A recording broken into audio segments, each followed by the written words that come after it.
And Audacity in 3, 2, 1. Hi guys, and welcome back to another episode of the Barbell Lifestyle Podcast. I'm your host, Christina Lynn, and I'm here with my co-host, Marissa Roy. And in today's episode, we're just going to kind of start off with some little mini updates, and then we'll jump into the main topic. Yeah, awesome. So you want to go first? Give us a pregnancy update? Sure. So honestly, there's really not a whole lot to update on. So I think we talked about this in one of the episodes, but I was listening to a podcast on pregnancy when I first found out that I was pregnant, and it was all about the first trimester. So I was trying to figure out what to expect, and they were like, honestly, you probably won't find any second trimester podcast because there's nothing to talk about. And that's kind of how I feel now. Other than, this was really big, but I've been feeling movement, and my husband has been able to feel the baby move. And so that's been really exciting. And also just kind of a very weird kind of feeling to be I have this alien inside me, hanging around. But really, other than that, this is the best I've felt my entire pregnancy. It's the most me I felt. I don't have any brain fog that I know of, at least. Maybe now it's just your new normal. Right. But I feel the most me. I will sleep in a little bit extra, but I'm not napping during the day. I don't have any weird cravings. I have all my energy back. I just feel normal. I did have my first emotional breakdown in pregnancy and was bawling the other day, but I it was only for a couple minutes, and I was that was weird. But I don't know, other than that, things have been pretty normal. So there's not a whole lot to update on. My next appointment will be my 24-week appointment on the November 11th, so Veterans Day. It's crazy. And yeah, it's super crazy. So I will be doing the glucose test, and I've heard a lot of people actually fail it, but don't actually have gestational diabetes. So it's just, I don't know. I think it's partly because of what they have you consume, not necessarily I don't know. So is it an oral glucose test, or do they do a finger prick, or what is that? No, it's oral, I'm pretty sure. Well, I'll do the glucose drink, and then I think they take my blood. Okay. Because the only reason I know this is because I've made really good friends with the blood ladies, I guess, the blab. So the first time I went in, and I didn't expect to have my blood drawn, and that's when they took 4 vials of blood, and I don't think I had eaten anything. Nice. And I'm very, very prone to passing out. So the whole time I was talking to them, I was looking away and facing a wall, and they were talking to me, and I don't know why. I was just making small talk, and I said something about being a bodybuilder, and one of them was like, "Oh, my nephew is a bodybuilder. He lives in Albuquerque," and she was trying to pull up his Facebook, and she was showing me all of these pictures of him in the gym, his workout selfies. But it was, I don't know, I just I love them so much. They're just so sweet. And then I had to go back a second time, and I think I said something to them. I was like, "Ladies, I love you, but I really just don't want to see you that often." It's I don't like why I have to come see you. And they were like, "Well, we're going to see you back for your glucose test soon." So that's the only time I've ever heard anything about it. My providers haven't said anything, but it's also really weird the way my hospital works, where and this might be similar. Some people have this experience where you don't have one consistent doctor. So every time I go, I have a new provider. And so it's good and bad, because it's bad because you can't really build that history. And every single time you meet someone, you have to kind of re-explain everything you've gone through. But at the same time, the idea is if you do go into delivery and your primary doctor isn't there, you at least have some sort of relationship with someone who could potentially deliver your baby. So yeah, it's good and bad. but again, it's like same thing. I haven't really had anyone be like, oh, this is what to expect at your next appointment. They're just like, all right, we'll see you back in 4 weeks. Like, cool. Yeah. Yeah. So I was just curious because like, I remember we talked about this a while ago and it was pre-podcast days, but like when I was like going through all that stuff with my blood glucose and I was like testing high, but I felt totally normal and healthy. So like, I'm curious if it's like something like that, where like you can just read high on your blood sugar, but it like doesn't necessarily mean you're actually having problems, but I don't know about the nitty gritties of gestational diabetes beyond, that it is a thing and people get it and more likely to have it. Yeah. I mean, this is probably something that we can talk about in another podcast, but I actually just recently started following a account where it talks about like, if you actually do have it, and it kind of will tell you, things that you should follow, or like how you should change your diet. Like instead of eating, or instead of like eliminating carbs, it's like, oh, well, try to eat carbs with like cheese or a handful of almonds or something, like pairing carbs with fat. So it's gestational diabetes nutrition. So if anyone is listening and experiencing that, it's a really good account that I started following. Nice. Yeah. I saw you repost something from them a little bit ago. But yeah, so carbs with friends. It was carbs with friends, and it was like, instead of having a slice of bread, have a slice of bread and meat or cheese or whatever. And I just I looked at it, and so if you guys don't know this, I troll Christina really hard on Instagram. So everything that she posts, I'll just reply like mocking her or mocking the post, and like I don't know how we're friends at this point because I'm so awful to her. Pointing out a spelling error that I've made. But basically, like I saw it said carbs with friends, and I just lost it. I don't know. I just thought it was the funniest thing. So yeah, I made fun of that for sure. So I remember that distinctly. But my side of things is basically, today we're going to be talking about like, is the juice worth the squeeze? This was something one of my clients said verbatim. Then I was like, this is like a good podcast topic name. I also wanted to point out the fact that this is episode 50. So that's super freaking cool. We're halfway to 100. And I think we're ahead of schedule for 52 episodes in a year for whatever reason. I don't know how that worked. We took like, didn't we start in December? Oh yeah. Yeah. But I was like 52 weeks. 52 weeks should be, so I like the math doesn't line up, but essentially we are going to have 52 episodes. So it with before the year mark of this podcast. That's super cool. So yeah, we really appreciate everyone who's listened through and has binged our podcast and has been here from the start too. But personal side of things. So I've been talking a lot about lately how I've been struggling to get up in the mornings to go to the gym. And this past week was super weird. I only trained twice, basically like slept in Monday, Tuesday, Wednesday trained. Thursday was off because it's a 4-day split. So it's 2 days on, 1 day off and repeat. And Thursday evening, we were out on a walk, and it wasn't like cold and it wasn't warm, but like I was shivering, like just like my hands were ice cold, my toes were cold, and it was like my body was shivering the whole walk. And I was like, I don't think at first I was like, oh, this is whatever, like it's just cold, I'll warm up as I walk, right? It just didn't change. And so the whole walk I was miserable. I get back and I'm like fatigued, and like I was so tired, and like I don't know, it felt like I'm almost feverish. And so I just laid down, slept for like 12 hours. Friday didn't feel great. Kind of had to take like most of that day off, kind of like just laid on my ass and didn't really do anything.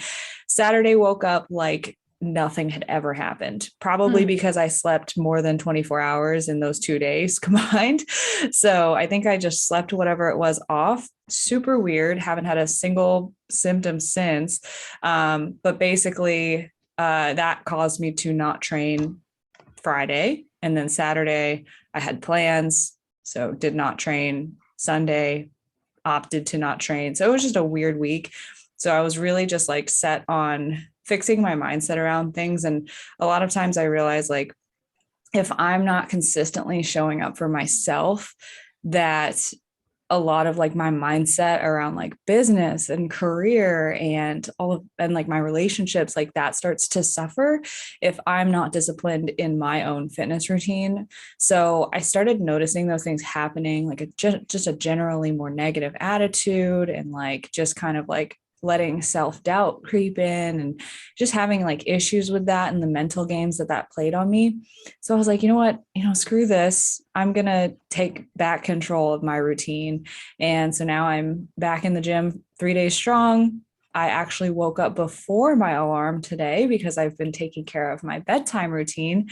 So, moral of the story, if you're feeling like crap, but you're also not taking care of yourself, those things are probably related, and you should take care of yourself first so that you feel better after. And it's like you have to lead with action and discipline before you see a result. That goes for anything, but kind of just where I'm at right now, thankfully, on the uphill now. Yeah, it's funny because sometimes you think that self-care is like sleeping in, skipping the gym, and giving yourself like that mental break, which absolutely is sometimes. Like if you're feeling burnt out, definitely. But at the same time, if you just are kind of like being a little lazy, it's like it starts to spill over into other areas of your life. So I'm glad that you recognize that and you're like, I need to get my shit together. Yeah, it was like there was definitely like in the past couple of weeks, there have been a few days where it was like I really did need the extra sleep. I did need to give myself grace. But then I was like, this past week, I was like, okay, I let it go on for too long. Like, yes, I got kind of sick on Friday, but like Saturday, Sunday, didn't have an excuse. Like that was just me being an asshole. So back on that now, and just feeling a lot better about myself and my mindset and everything moving forward. So yeah, good personal lesson. And I struggle with that shit too. Like I fell off kind of hard, and it was hard to get back on, but now we're back at it and feeling better than ever. One of the things I will mention about getting up early, though, is it has definitely been a struggle for me the past maybe month or so. Maybe 2, 3 months ago, I was getting up like 5:45, 6 o'clock, latest 6:15. And I've found myself sleeping in. Like this morning, I slept until 7:30. And part of it is just because of how dark it is still. Yeah, it's the light. It's the light. And that's what I've noticed. So this is the first time I have ever been looking forward to daylight savings, not to gain another hour for sleep, but just so it gets lighter in the morning and I start waking up earlier. And I was like, wow, does this make me an adult? Like, I want to wake up at 5:45. Yeah, but that definitely is part of it. And so I know that there are some of those like night lights where they have that it like gradually brightens your room. Yeah. And so it's supposed to mock like the sunlight. And I've like been contemplating that more and more because I'm like, wow, like instead of trying to like drag myself out of bed, maybe I get something like that and I just like naturally wake up, feel more refreshed, and then just start my day and it's earlier and it doesn't feel like a chore. Yeah, one of my clients actually sent me a link to that because she was talking about this daylight alarm clock, and I was like, send me that. I'm interested. So like I've honestly been looking at that too, because it's just like a more natural way to wake up, especially with like how dark it is out right now. Yeah, rather than an alarm clock waking you up. And yeah, which sucks. But yeah, I want to get into the topic. So basically, like, is the juice worth the squeeze? It's kind of like a vague topic. So I want to give some context. And basically today we're going to be talking about like stuff that isn't worth your stress, your worry, your sweat. And what really sparked me thinking about this was I had a situation with a client. She checked in. She's a star client. Like she has been, I think she's been 10 weeks with me so far, and she has been absolutely crushing it. Like she has just been, the ideal client in terms of like, you want to have an active participant in the journey. You want them to have a voice in what's going on. You want them to be engaged. You want them to be learning, understanding what's going on with all of this. And basically she like took that by the reins, and she's been super just like in depth with her entire journey. And she's been really just disciplined with like making sure she gets to the gym, making sure she does plan ahead, track her macros, and do all these things. And she's seen some really sick results because of it. It's awesome. But this week she checked in and she reported to me that she's just been feeling like like having this crisis, almost this mental crisis of like, is the juice worth the squeeze? Like, is all this stuff that I'm doing right now worth it? And like, is it actually sustainable? And so basically the conversation that I had to have with her was like, technically, no, what you're doing right now is not sustainable. But it's really about figuring out like, okay, this is like the learning curve. Like you have now done these things, you now have this understanding because of how much you applied yourself. But we have to let go of some things in order for you to actually live this lifestyle out long term. So basically, I kind of explained how being super, super disciplined and super rigid with your stuff has a double-edged sword to it, right? So the one side is you get so much benefit from applying yourself and applying your effort wholeheartedly because you learn faster, you accumulate the knowledge quicker, you basically are able to take the next step quicker. But just being more accurate allows changes from the coach's side of things and allows you kind of more accurate data, of course. More accurate data, better results, faster results too. So like that's one side. The other side is that it does take a mental toll. There is stress and strain associated with being rigid with a diet, being restrictive, taking extra time to plan your macros, to meal prep. Like all of that stuff takes mental and physical energy. And so if you're doing that constantly, it's like, that's why diets that require you to do that all the time fail. That's why, stuff that requires you to overhaul your whole life and focus only on fitness fail long term. And so you have these two sides of the coin.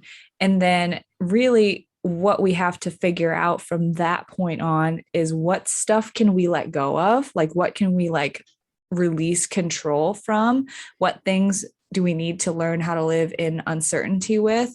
And how do we actually have balance and longevity in this journey? So these things today, the stuff that's not worth the sweat is kind of like if you've gone through this learning curve and you've tracked your macros and you've been super disciplined, but you don't want to be super disciplined anymore because it's burning you out, that's valid. And these are the things that we think are probably the biggest culprits and like those things that stress people out and cause too much worry for what it's worth. And basically those things that we can let go of and still like have that balance and longevity in this journey. Does that make sense?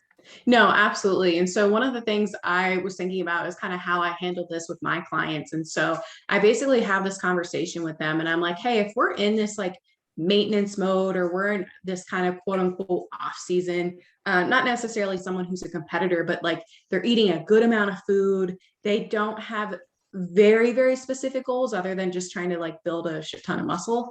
I'll kind of be like, hey, this is your time where you can be flexible. Like this is the time where you can implement this, like, going and eating out and not being super rigid with your macros, because when it comes time to start dieting, if you have very specific goals, we don't want to diet for, a year like that's dumb.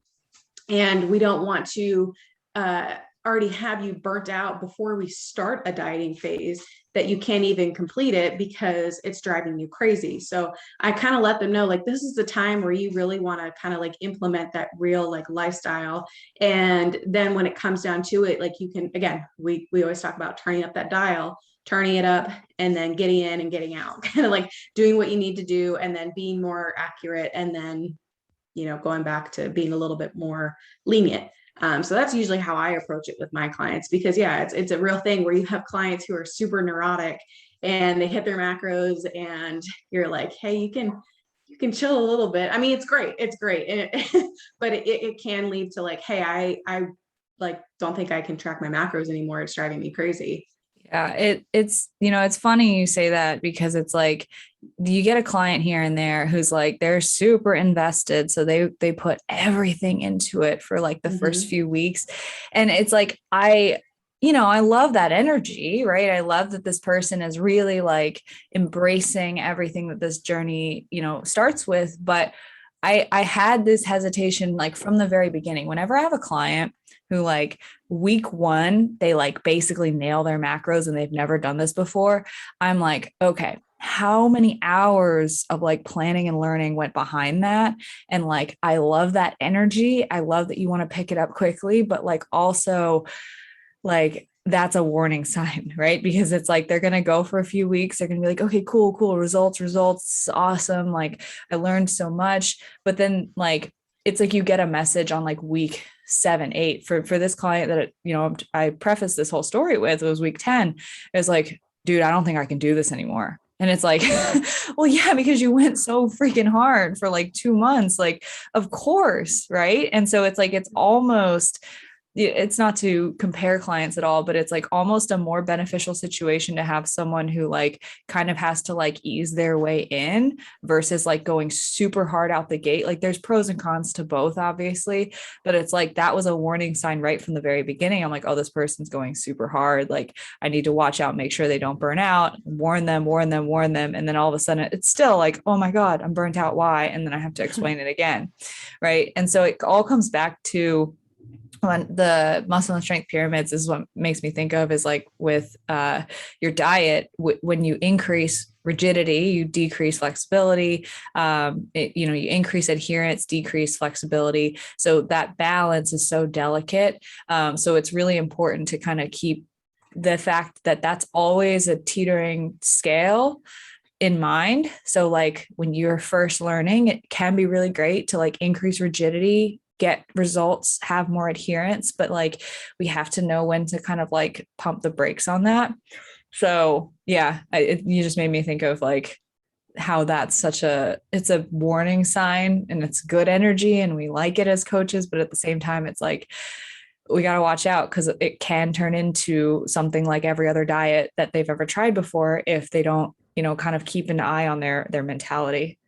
Yeah, yeah. So and that kind of just brings up another can of worms, but it's like just communicate with your coach. Like sometimes we fall into the trap of wanting to be this perfect client that we don't really actually let them know, like, yeah, I hit my macros perfectly, but it's taking me 4 hours every single day. And Yeah. I'm having mental breakdowns at the end of the night trying to figure out that like last bit of my macro puzzle. So, letting your coach if something doesn't feel right or if something doesn't feel like this can be sustainable in the long terms, because they might be able to give you some additional insight or some different resources, or maybe even like we were talking about right now, like just kind of like a little mindset switch. Yeah, totally. So yeah, I mean, with that, let's dive into what makes what is not worth the sweat. What are the things that we can start to let go of when we're at this point where like maybe we are starting to feel a little burnt out, or we just, we don't want to be super rigid anymore. So like I think really increasing our understanding of why these things can be let go of is important. So we're going to go into each of these a little bit in depth. So the first one is just making sure that, if you're making sure that every single thing that you put into your phone or your body is accurate on a food scale, like 100% of the time. So this is something that like really comes to light with like those clients who are like, they're super enthusiastic. They want to be neurotic. They want to like learn these things to a T, but it's at the expense of they refuse to eat out. They must bring their food scale everywhere. And they have all of this anxiety and fear around making estimations with food out. So these are the types of clients that I'm literally pushing to like, I need you to eat at a restaurant this week. Like, I need you to go out and I need you to estimate and I need it to be okay. And so one thing, there's a little rabbit hole that I like to get into every now and again. And I wanted to get into it today. And it's basically just like, why does that actually not matter? Like estimating. So, yes, if you weigh something to the gram and you plug it in and you put that exact amount in your body, technically that's accurate, right? But what is accurate? Because that's as good as it's going to get. But guess what? If you grow, I'm using this example because I had blueberries this morning. If you grow blueberries from at one farm versus another, and like the soil is more nutrient dense at one place than another, those nutrient profiles on those blueberries might be a little bit different, even if you log the same blueberries, right? Or if you get a steak and it's a sirloin, but like one cow was fatter than the other, their sirloin might have more fat than the other. We don't know these things. We will never know these things. So there is always uncertainty, even in the most accurate things that we track. And so I like to get down to this rabbit hole, not to make you think like, oh God, then what's the point of any of this? But to realize that there is always uncertainty, no matter how accurate we try to track. So whatever is the best available option to track something is always going to be great. So if you weigh your stuff at home, and you plug it in and you put it in your body, it's as accurate as it's going to get. That's awesome. Same thing goes when you're out to eat. If you're out to eat and you order something and you estimate with your eyes and you plug it in and you say, this is as good as it's going to get, you're right. And it's still so much better than the alternative. And so that's what's something that's really important to keep in mind, is just that perspective. It's always better than the alternative if you're going to be tracking, to estimate, and kind of getting rid of that fear by like looking at it with the opposite extreme, basically. Yeah. And you can say the same thing for packaged foods too, right? I think there's Yeah. 20% variance that you could have, or that they allow for error. And then same thing, like you could have, we've been talking about Quest bars lately. So that's like the first item that came to mind. But let's say, you have a Quest bar and you have it for breakfast every single morning. You've been doing it for the past year. That Quest bar, like what you ate, you think it's the same every single morning, but it could be off by like, 50 calories, 100 calories, maybe not 100. But it could be off and vary every single day, even though you've been keeping that variable the same. So like you might have a different batch of bars one day. You could have some bars, like even if in the same batch, they weigh a different amount. And I think that, correct me if I'm wrong, but I think you weighed your Quest bars at one point, or maybe that wasn't you. I've like tried weighing a bunch of stuff just to like see, like if you weigh a slice of bread out of a loaf and it says like a slice is this many grams, guess what? It's probably not. It's probably going to be more. And like those are uncertainties that we have to live with. That doesn't mean weigh your bread every single time you make toast, but like literally understand that like even the stuff in the packages has variability and, in errors in measurement. That just made me think. So I've been buying this brand of sourdough bread, and it's this big loaf, and it says, on the packaging, that's that shape. Yeah, it's like this like dome. And so, that the very like end of the bread is like like this humongous piece, and then like you have the little heel of the bread and like and so it's like one slice, 25 carbs or something. And I'm like, this doesn't make sense. Right. Like they all weigh like different. I mean, but it's hard. They can't say, well, the end piece is this amount and then the middle piece is this amount. And then so I get it, but it's like, I don't know.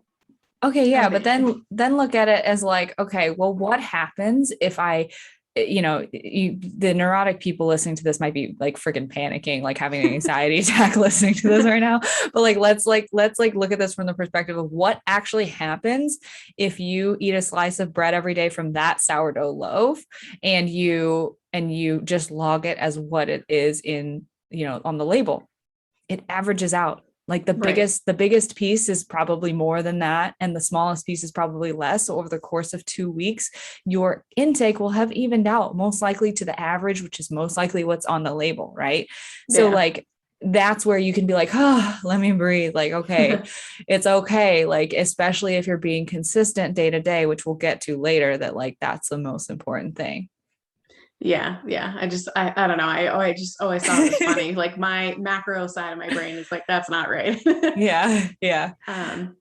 But yeah, I do think, and this is kind of what I was talking about earlier was, it's important to eat out. It's important to socialize with friends and families. And just because you're tracking your macros doesn't mean that you can't do that. And the idea of tracking macros is so you can be more flexible. And so you can have those outings, and it doesn't make sense and it's not sustainable if you can't do those things, because you can't stay home and hermit the rest of your life. So that's why we do think it's important. Like, yeah, of course, we want our clients to be accurate. We want them to like really be invested and to try. But if you're staying at home and you're worried about not going to, your Memorial Day barbecue or something because you don't know what's going to be there and you're not going to be able to track accurately, well, that's not something that you can sustain for a long period of time. So that is one of the reasons why we encourage you guys to do that and to just kind of get more comfortable, just kind of like eyeballing things and just saying, you know what, it might not be 100% accurate, but I'm going to try my best. And this is one day out of, the past 2 weeks that I'm going to be a little bit more kind of flexible with my diet. Yeah, absolutely. And then it's like context too, because it's like, okay, estimate and track if you're in that position where like you are learning this and you need to practice it and you need to, be on that learning curve and see results.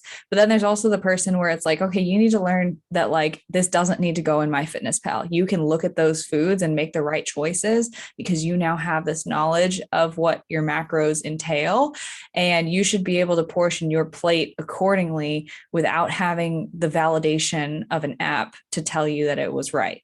Right. Mm-hmm. And so like there's people in different places of this journey, and you really need to be able to self-identify, like, where am I here? Like, am I newer to this? Am I a veteran? Like, and what are my weakest points and what do I need to work on? Right.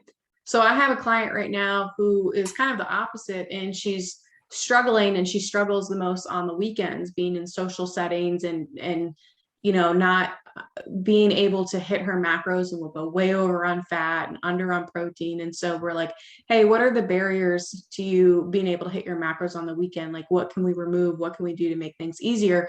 And for her, we'd be having a different conversation. Like, I don't want you to be accurate. It's like, hey, what can we do to implement a little bit more discipline? So like you mentioned, it's all dependent upon the client and like what they're experiencing. But for those people who are like spending 4 hours a day not thinking that they can keep it up, like, this is who we're talking to. Definitely. Awesome. So yeah, let's move on. So what else isn't worth the sweat? And so this one is like just kind of an FAQ that I get from like clients starting out a lot. So that's like tracking the 0-calorie stuff. So like a lot of times I'll be looking at a client's food logs and I'm like, why did you plug in your black coffee? Like, why did you plug in your multivitamin? So like basically stuff that's like inherently or close to 0 calories, I think is really important that you kind of just let go of tracking those things, less because of like the caloric value and more so because of like, it's just one more thing that like you're thinking about that you don't need to think about. So like coffee has like 2 calories, but like you burn it from like the energy increase you have from having caffeine. Like, don't worry about that. Artificial sweeteners, diet sodas, your multivitamin, like I would just say, like, don't worry about that. Just take it every day or use it every day, however you normally would. And then like vitamins with calories. So things like, or vitamins or supplements with calories. So personally, I don't know if you do right now, but I personally take a collagen, a greens, and a fish oil. Those things all have calories. Like collagen has collagen protein. Greens has like a couple of carbs, couple of protein, and fish oil has some fat. And I get this question all the time, is like, how do I track this? And, the thing with collagen specifically is like, it's not going to go towards muscle recovery, which is why we're upping our clients' protein intake. So it just confuses things. And so like, to avoid the confusion, I'm just like, don't track it, just take it every day. And so just like not tracking those things, because it's like, if it's going to be a constant anyways, if we manipulate your food intake up and down across a span of time, and that's constant throughout, it's basically going to change the same amount. I have been wanting to take collagen and I can't because it's sold out. Oh. So I remember I asked you and you're like, yeah, just text Sam. Oh. So I don't have the answers for those things. Yeah. So I actually just pulled up the website right now, and I'm going to email me when it's back in stock. But collagen actually is something, again, talk to your doctor, but is something that's pretty important to take while you are pregnant. Yeah. I mean, shoot, you're building collagenous tissue for a baby and yourself. So I guess, yeah, definitely makes sense. And so something sorry, I'm going to go off a small tangent, but something interesting that I learned is, let's say you're not getting enough nutrients for yourself. Doesn't matter. Like, the baby will take all of it. And it's like, no, this is mine. So you're like, oh, okay, that's fine. So you're basically you could be like a dying corpse with like a baby that's growing and like in like utopia. Yeah. Damn. But no, I do the same thing even when I'm in prep, actually. So if I'm taking the same things every single day, it's just not worth it for me to track it. And I've gotten way better at this, right? Like, I'm sure when you and I were first starting out, we tracked everything.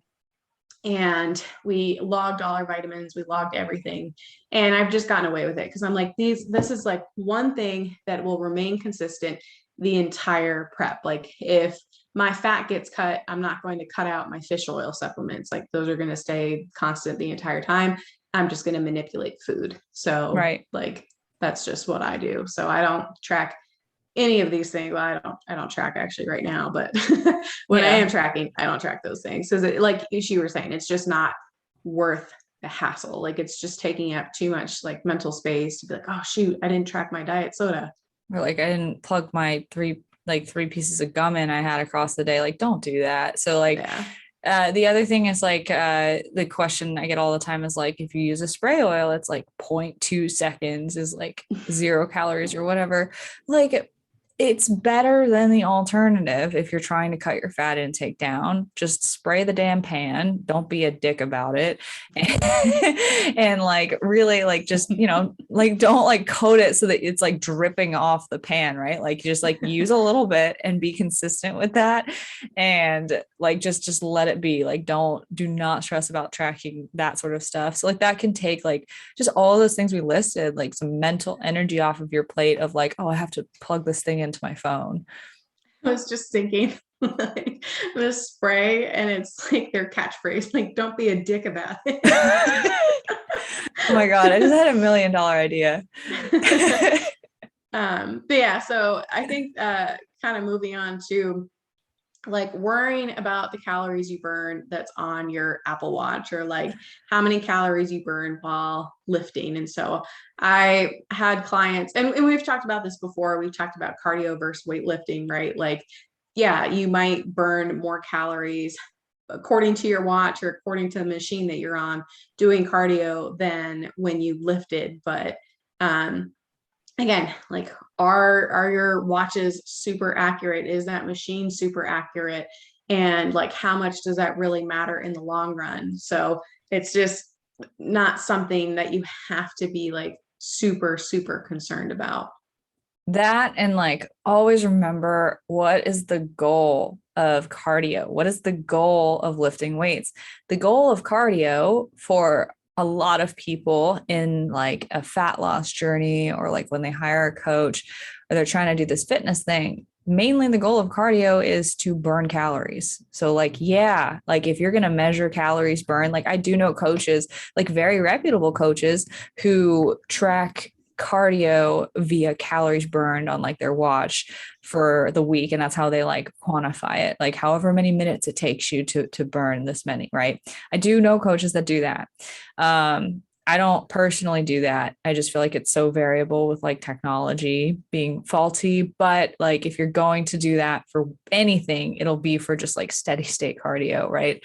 But then like, remember, what is the goal of lifting weights? The goal of lifting weights is to tear muscle tissue. The goal of lifting weights is to create an adaptation that makes you stronger. Sweating more will not change that. Having more calories burned won't change that. And so if you are increasing the weight that you're using in the gym, you're increasing your technique, your skill level of technique and expertise, and improving the quality of your movements, having better mind muscle connection and getting stronger, that's the metric that counts in the gym. So like, when you're worried about like, oh, did I burn like 400 calories or whatever on my leg day? It doesn't matter. Like, yes, your heart rate will spike after you do a heavy set, and like that will, tick off more calories burned or something like that. But like, ultimately, like, are you pushing yourself? And like, are you really making the progress you need to see in the gym? That's really what counts. So I think it's important to just kind of like step back and remember like why we're doing certain things. And so like, the people that are jumping around doing like squats and all that good stuff in the middle of their lift, not only, okay, so yes, it's going to burn more calories for you, but what else does doing that sort of stuff in your lift do? It takes away from the energy that you're actually using on your sets. So it's counterproductive to the purpose of lifting. And, even if more calories burned is your goal at a given time, like say a fat loss phase, it's taking away from you being able to actually build more muscle, which is long-term the best tool and the best advantage that you'll ever have for long-term fat loss and weight maintenance after weight loss. Yeah, I think it's hard sometimes to be in the gym, to do a heavy set, and then to sit there and be like, wow, I need 2-3 minutes to like Yeah. sit and wait until I feel refreshed again, which is one of the things I want to say that is fine to do. Like if you are like, hey, I'm going to take about, 60 seconds, but you feel like, wow, I actually feel like I'm going to die. I need a little bit more time. That's okay. Don't It's feel like the good. person, yeah, it's good. It means you really pushed yourself during your set. But if you see the person next to you who finishes a set and then starts doing burpees and starts running around the gym before they do their next set, like it's hard to sit there and feel like, wow, I'm a piece of lazy shit, like just sitting here. It's hard to feel like that or want to get up and do more, or be like, wow, I probably should push through this rest period. But stay in your lane, know that if you're focusing on strength, you're focusing on progressive overload, and why you're in the gym, it makes it a little bit easier to just kind of be like, well, they can do whatever they want. I'm just going to stay in my lane and do what I need to do. Yeah. Well, it's such a good thing. Like if you get to that point, because also here, and like I'm going to generalize because like this is very, very important. Look at the people who are doing that, who are doing burpees in between their sets, like whatever cardio movements, jumping lunges, push-ups, air squats, whatever. Look at the weight that they're using in the gym. They're not pushing, multiple plates on a hip thrust. They're not doing, heavy back squats. They've got like for like just like especially if they've been in the gym for a while, and if you've been in the gym for a while, you can kind of look at someone, see like, okay, like this person knows what they're doing to an extent. Like I feel like they could definitely be moving more weight. Like I feel like you can kind of see that and be like, okay, this person like clearly is like having no trouble like squatting this weight and doing it for a bunch of reps. Like they could definitely do more. It looks like they could do more. Those like that's a sign, right? Like you're not getting to that point of like total failure. Cause here's what will happen. If I do a hip thrust set with my like 225 plus pounds, right? And I do 10, 15 reps, who knows? And this was literally the other day. I think it was yesterday. So like I remember this vividly. I set my timer on my app for 90 seconds and I went to go like grab some 5-pound plates to throw them on. By the time I had put the 5-pound plates on, I was still breathing heavily and my glutes were still on fire. I sat back down, the timer went off as soon as I had put the plates back on. I was like, wait, are you kidding me? So I took like another 30, 60 seconds after that because I wasn't ready. And it's like, what would happen if I had shortened that rest period to 60 seconds and had done like high knees throughout like the rest period?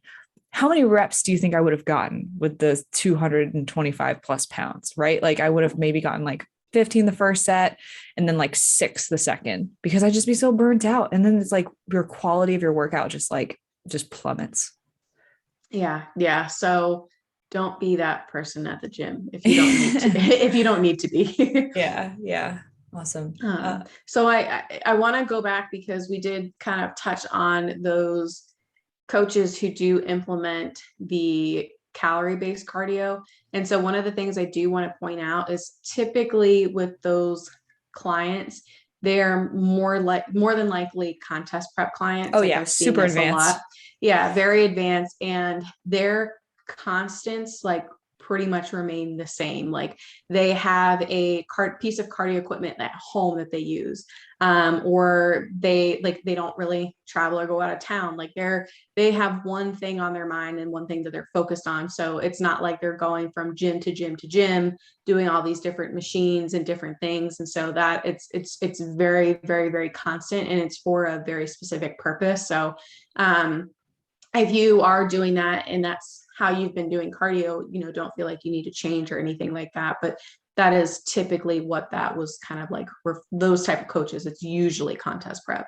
Yeah. Yeah. And there's like a lot I could say about that. And it's like, if you are tracking your cardio by calories and you're stuck, think about changing that method and like doing a progressive increase of like time or intensity with your cardio instead. You might get a lot more out of it, but going to leave that for another time. Let's move Yeah. on. Yeah. So the next thing that's not worth our sweat here is trying to figure out the perfect routine. So Christina brought up this example, especially with diet. It's like you see people doing like a full day of eating or whatever. And it's like, I had an experience with a client in particular who, so she actually signed on for training only basically because like we talked and she was like, and I don't think she was ever going to listen to this, but she was basically like, I have my diet figured out. It's perfect. It's like, I've read all these books like by doctors and blah, blah, blah.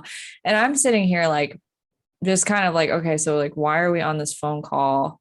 Because like, you don't respect my opinion for nutrition coaching. And like, you clearly like have made that very clear.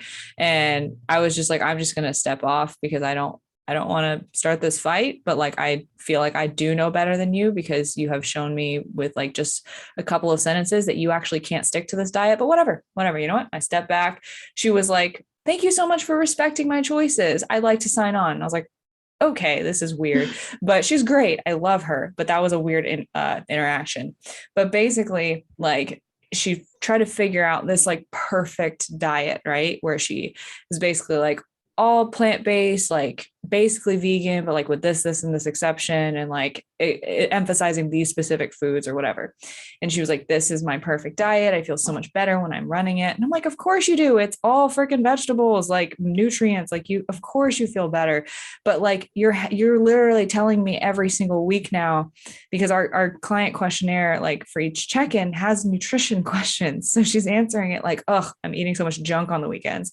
I feel awful after the weekends. And I'm like, we could have avoided this if like you had respected my opinion to help you with this, but we're going to work with it. And so basically we were able to make a little bit of leeway in there. And I was just like, I don't know, just asking some questions like, okay, why do you think that is? What kinds of things are you struggling with? Okay, how can you implement those things in moderation? Like we got somewhere, but yeah, that was like frustrating because she had like this idea of like, it has to be this perfect diet that like basically ruined her ability to actually stick to anything. Yeah. So it's like, yeah, you see this influencer or this doctor saying like, you need to eat this is this superfood, or you can only eat. And so you try to do that. But if like, I don't know, the example we brought up earlier when we were talking off air was like, oh, eat Brussels sprouts for every meal. But if you hate Brussels sprouts, then that's not a perfect diet for you because you're not going to want to eat it. And you're going to be like, oh God, I don't want my prep meal. Like I'm going to eat like macaroni and cheese or something, which again, it's not bad, but it's like, if you want that, like eat that in moderation. And if you can have like a serving of that and then, chicken and like a side salad or something, like that's perfect. Like you don't have to eat a salad for every single meal if you don't like that. Now, of course, like you probably will need to incorporate some fruits and vegetables, some, lean protein. And the idea is to figure out kind of like what works for you. And we had talked about this before. You had a client who like couldn't eat chicken, and you're like, well, how are you preparing it? Like if you just boil it and it's just like super bland, disgusting. Like, yeah, that's not, I wouldn't want to eat that either. So it's like trying to figure out like, what can I do in order to like, make a vegetable more palatable. But if like you really hate Brussels sprouts, and like don't put them into your diet. Yeah, absolutely. And I think like, so we talk about this with diet, but also like trying to find the perfect supplement stack or the perfect training routine. And it's like, it's always about, it comes back down to, and you hear this example a lot with training routines, always comes back to, you can have the best training plan in the world. Like it could be this like elaborate, like, the best trainer in the world uses this for his elite athletes. And if you do this plan to a T, you're going to see the best results. But like, what happens if like, it's just too much for you and it's too much time, too much load, too much, whatever, and you actually injure yourself on like the first week of it because it was just too much? Like, of course, it's not the right plan for you then, right? Like you obviously could have made way more progress to something better if you had just stayed uninjured, right? And it's like, so really figuring out like, again, the cliche, but what works best for you. And this actually brings me to think about just a conversation I was having with someone yesterday as well, separate person. But really just talking about like, coaching is not this thing where it's like you pass out this flyer of like, here's your workouts and here's your diet, and it's this perfect plan and it works for everybody. Like, it's not one size fits all. It's really about like, how do we help you figure out what those meals need to look like for you? How do we help you figure out what your actual perfect diet is, meaning like your full understanding of what your day to day needs to look like, how you can have balance on the weekends, and how you can just have peace with eating as a whole, because we have to eat. And unless we want to starve ourselves, but basically we have to eat, otherwise we'll die. So we have to make these choices every day. So it's like we have to figure out how can we stress less about this and know that we're making the right choices for us, because we're never going to live in your body. We're never going to know your preferences. We're never going to be able to tell you what's best for you, because you as the client, you as a person, know your own body the best. So if you're listening to this and you're watching social media and all these people are yelling at you that like this diet and this diet is the best thing for you, or like, this diet is the best for like moms over 30 who work a full-time job or whatever, right? It's like, no, ultimately the best diet for you is going to come from you. And sometimes you just need someone to elicit the right, or ask you the right questions to elicit what that actually is or looks like for you. Yeah. And so this made me think of one client in particular. We were talking about, how many days should I be working out? And I'm like, well, how many days can you realistically work out? And so it's like, well, I could probably do 3 days a week. I'm like, all right, then let's start with 3, or, let's do 2, and we'll have one optional day where if you have time, we'll do 3. Because if I said, okay, well, I hear you that you can do 3, however, let's do 6. And so we have a client who is like, oh, okay. And they think that this is what they need to do in order to see results, but they can only work out 3 days a week. And then they start to feel like shit that they haven't gotten in those other 3 workouts. Well, then they start to feel like a failure, and they're going to be like, well, I'm not going to do anything because I've already failed anyway. So like, yeah, maybe 6 would have been like, I don't know, better. I don't think it is, but now you have this like mental aspect of it too. And if you're stressing about trying to get in those other workouts, that it just causes you more like panic, then it's like, then for you, 6 workouts isn't worth it. Like, just do 3. And if you can do those 3 every single week for weeks on out, then that's great for you. Yeah, you made me think of the one of the 3DMJ episodes I was listening to earlier, but Eric Helms was basically, he was joking, but he was half joking, because he was basically like, I was talking to a client and basically I was explaining to him how coaching actually works. It's like, I'm going to answer most of your questions with questions, and like, it's going to be annoying, and like, you're going to basically have to figure this stuff out with me as your guide. And so the guy was basically like, so what you're saying is I'm paying you money so that I can just guide myself. And it's like, yeah, pretty much, but Yeah. like facilitated. Yeah. Well, it's funny because like, obviously my education is counseling. And so I have that background, and it's like a counseling session or therapy session. You basically, you're guiding the client to figure out the answer themselves, because like, it doesn't make sense for you to just be this like authoritarian, like, do this, do that, do that. It's like, when your parents tell you that, you're like, I don't want to do that. Yeah. And so it is more powerful to have the client, or I guess it work client for both situations, to have them figure it out themselves. It makes it more of this like, oh, I came up with this. This Yeah. was my idea, and they're more bought in than if it was just like, well, my coach says I have to do this. Yeah. It's like, I came up with this. I set this goal. I decided that I'm going to do this. Like, you have that ownership over your Mm-hmm. decisions then. And it's not just like, oh, this person's telling me what to do. It's like, oh, like I have full responsibility over this choice. Yeah. Right. So basically, long story short, don't try to figure out what the perfect routine is, or the best diet, or the best training routine. Like, try to figure out what actually works for you. Yeah. And we've talked about this multiple times, like, because I feel like so many people try to hack what is the most optimal or what's the best. So it's like, let's say you have your schedule, right? And you read something somewhere that working out in the morning is the best. That is optimal. But you have to be at work at 4 a.m. So is working out in the morning going to be the most optimal for you? No, absolutely not. Like it probably doesn't make sense for you to have to wake up at 1:30 to go to the gym at 2 to get back, shower, and then be ready by work at 4. Like that doesn't make sense. So yeah, maybe that's what someone says is the best, but that's just not going to work for your schedule. So I think a lot of times it's like, don't try to force things if it's really just not going to work at all, because it's just not worth it. Yeah, absolutely. And so ask yourself the question, what is the most optimal thing that I can do within my current constraints and what I'm willing to do Yeah. is the key question here.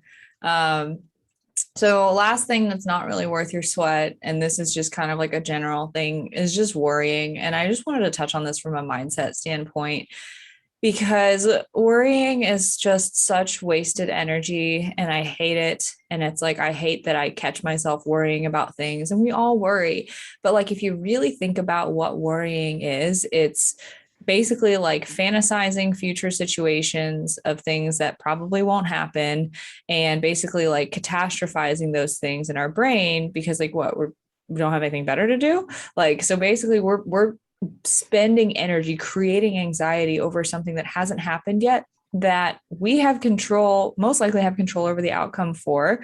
And if we don't, then why are we, painting all these different pictures if we have no control over the outcome, right? So I think just like in general, it's like, will I see progress? Like what's changing, what's not changing? Like, did I, am I going to hit my macros at this dinner yet? Like, it's like, if you are not actively problem solving and like doing something to like plan or like prepare, then stop thinking about the future and be in the present, because it's going to serve you so much more to think about like, what can I do right now that's going to be productive for like right now or in the future, versus being like sitting there and just being like, man, like I wonder if like I'm going to be pressured to drink more than I want to at this thing, and if that's going to set me off with my goals. Instead, like we could be plugging in some alcohol to your macros ahead of time. We could be, establishing with yourself the fact that you're going to stick to your drink limit. We could be proactively planning instead of just like sitting there and kind of like I wonder what's going to happen. I'm scared. Yeah. So I have a client in particular that I'm thinking about who she was very neurotic with her macros, and she was trying to be the most optimal with everything. And same thing with her training. I really want to grow, this area of my body. So should I add in extra volume? I'm worried that I'm not doing enough. I'm worried about this. I'm worried about that. And every single week it was something in particular that she was stressing about. And and it was pretty much every single check-in, it was like, hey, like we really need to try to mitigate stress, because if you are in this heightened state of stress every single day, every single week, you're like your mentality is holding back your progress. Like you are the only thing that's holding back your progress. Whereas it's hard sometimes to just kind of let go and trust the process. But if you know that you're controlling your controllables, so you're going to the gym, you're training hard, you're following, pretty much a pretty good diet, you're doing all those things, it's just not worth it to stress. Like, did I make progress today? Did my, glutes grow? Did this happen? Like, am I looking leaner? So for those types of clients, it's like like you said, like if we're not problem solving, if we're not trying to figure out what we can do to ensure to calm our minds down, be like, you know what, I am like trying to reframe. Like I am worried that I'm not making progress, but I'm going to the gym every single day. Like I'm training hard, like I'm checking in with my coach. I have someone who's overlooking my diet and making sure that that's on point, and just kind of like letting go. It'll make it way more worthwhile to you than trying to like stress over trying to get like a teeny tiny bit better, or trying to find out what is the most optimal. It's just like those type of clients just really aren't going to make progress until they figure out a way to just let go and de-stress a little bit. Oh yeah. And the other thing that does is worrying about like, oh, could I be doing this? Could I be doing this? Could I, all these extra things. It's like, the people that wonder those things often let the basic stuff slip. And then when the basic stuff slips, they basically sometimes will attribute that to like, oh, it's because I'm not doing this like extra thing that I was thinking about. And then it just creates doubt and distrust in the process. And then it just makes it harder to let go. So it's this toxic cycle, really. So I think it's really important. It's like, okay, make sure you're checking the boxes of like the things that you need to be doing. And we'll talk about that next.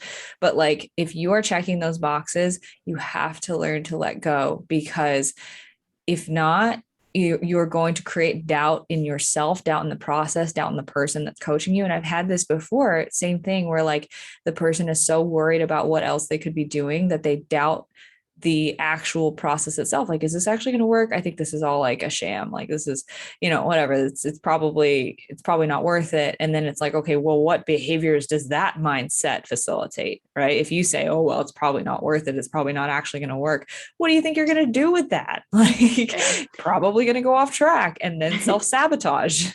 It makes me think of this meme, and I think you had posted it because I had sent it to one of my clients where she was stressed and she felt a little bit worn down. So I asked her to take like 2 days off, like no training. I think I know what you're talking about.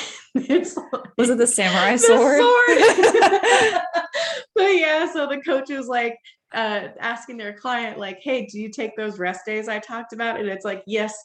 Today I went like balls to the wall on squats, right? Maxed out on squats. So it's like the sword is like very, very slightly pulled out. You just see the yes. And then it's like you pull it all the way out. It's like, just kidding. Like, yes, today I maxed out on squats. Yeah. So I sent that to one of my clients and she's like, that's me. And I'm like, I know that's only you.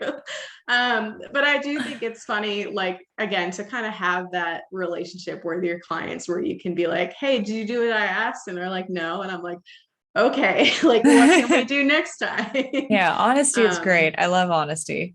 Yeah. But yeah, that's just something that I talked about. So sometimes, again, I feel like with those type of clients who they worry so much that they feel like they could be doing more. And so we've talked about people like this where they're like, I want to add more volume. I want to add more this. I want to do more of that, more cardio, more, more optimal.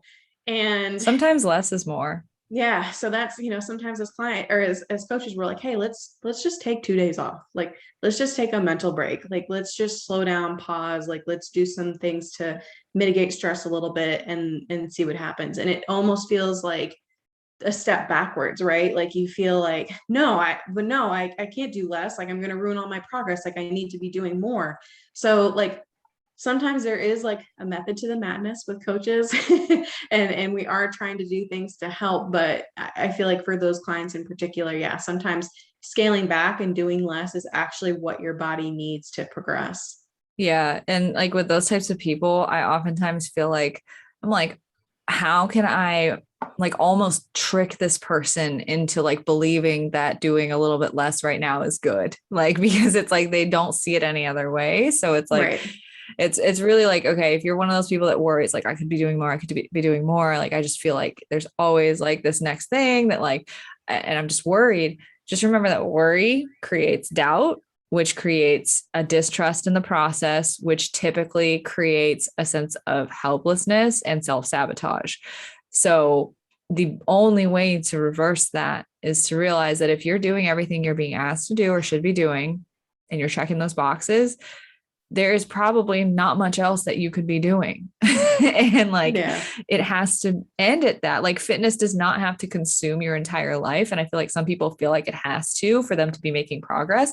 But I had a conversation with a client last week, and she was like, I'm kind of worried. And I was like, why? And she was like, well, I just don't think about all the stuff that I should be doing anymore, but I'm still doing it. It's just like automatic, but I just don't think about it. And I was like, that's a really good thing. I was like, it has fallen into the background, but it's still, you're still doing all those things. Like I need you to realize like, this is the place where you are going to operate 95% of the time. And we have to learn to have some peace with that. And then it's like, okay, well, if we want to do this like temporary fat loss phase or like do this other goal, like temporarily, it's like, that will take up more mental space and energy. Yes.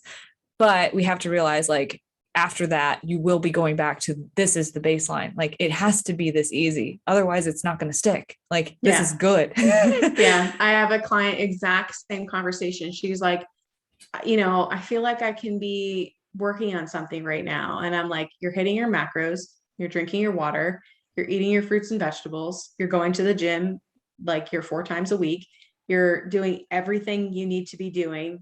Like this is that's it. Like this is it. You have arrived. Yeah, like you've reached like the end destination. So it's hard because it's like when you've hit all of those foundations of the pyramid and you've checked them off and they don't feel like work anymore, same thing. It's like, and you've got that top little box where it's nirvana. You're at your supplements, like you're doing everything right. And it's hard because you're like, you have that feeling of kind of like, okay, what's next? But it's like, no, let's hang out here and let's keep doing what you're doing every single day over a long period of time. And that's where the magic happens. Yeah. Cool. So I guess like really, I want to hit home with the worrying, like your progress is going to be the result of your actions and the boxes that you check, the things that you do, and it's not going to be the result of your worrying. So like, if you feel like you're doing something by like worrying about your progress, you're not, you're most likely taking away from it. And so now let's close out with what is worth the sweat. And so we've kind of basically touched on this and you've listed them off in just that last conversation you were describing, but quickly, energy balance, food quality, eating stuff that makes you feel good, eating the right amount of calories for your goal, mental health and stress management, like especially with the worrying stuff, sleeping well, training hard, listening to your body when it needs it, and then just doing that literally for a long period of time. Day in, day out. Yep. Mm-hmm. Yeah. So, I mean, I don't really feel like there's anything else for us to add. And we have kind of gone over the muscle and strength pyramid. So if you do want to listen to that, episode 14. Dang, you're good. Yeah. I sent it to someone recently. So, okay. I was like, wow, look at you. Yeah.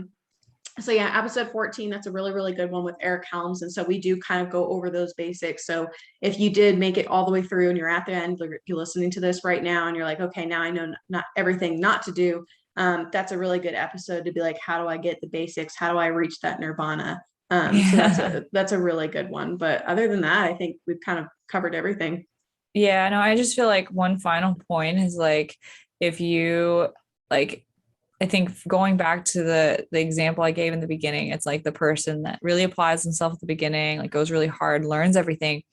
That's good. It's like the faster you can get to the point where like you are doing everything and like it feels easy is good. And so like one thing I just want to hit home is like, well, yes, the juice is absolutely worth the squeeze, but like also you don't need to be squeezing that hard. Like fitness should not be all encompassing, like taking over your whole life. Like it should just be like this thing that operates in the background that like you have to put some effort in to like continue doing. It's not totally automatic. You're not a robot, but it's like, it should just kind of be this thing that exists in your life and not much more than that. Like, I think some people think it needs to be like, I need to make a fitness Instagram. I need to make this my whole life. And like, some people take it that far. We've taken it that far, but like for 99% of you guys, like it can just operate there. And that's good. And like, again, the juice is worth the squeeze, but again, you don't need to drain the whole freaking lemon or the whole, whatever you're squeezing to get the most out of your fitness journey. Like it's just, to keep the analogy intact. Yeah. So don't squeeze the life out of your lemon. Yeah, I think I got the point across. Well, yeah, guys, we hope that you enjoyed this episode and you got something out of it. And if you haven't already, make sure you subscribe to the podcast. You can find both of us on Instagram. You can find me at Christina Fit and Marissa at Marissa Roy Fitness. Thank you guys so much for listening. And we hope you enjoyed episode 50 and we hope to see you back next week.